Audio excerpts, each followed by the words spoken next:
5ই September teachers day উপলক্ষে সিনু গিয়েছিল ওর মিসদের জন্য কিছু কেনাকাটা করতে। শুধু মিসদের জন্যই বলবো না, ও ওর মাম্মির জন্যও কিছু কিনতে গিয়েছিল।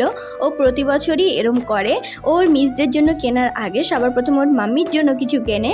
তার কারণ ওকে নাকি ওর পাপা শিখিয়েছে যে সব থেকে বড় টিচার জীবনে মাই হয়ে থাকে।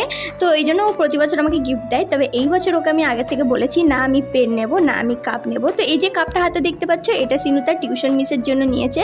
তো এই কাপটা ভীষণই সুন্দর লেগেছে নাকি সিনুর। তো সিনু বলছিস মাম্মি কিছুদিন পরে আমি এরকম একটা কাপ কিনবো, তুমি আমাকে কিনে দেবে। আমি ওটাই বলছি, বাড়িতে অনেকগুলো কাপ হয়ে গেছে আর নিতে হবে না। ফাইনালি প্যাকিং হয়ে যাওয়ার পরে সিনু আমাকে বলছে, মাম্মি আমার কাছে 50 টাকা আছে, আমাকে কোমং দিয়েছে, তুমি এখান থেকে একটা কানের চুজ করে নিয়ে নাও।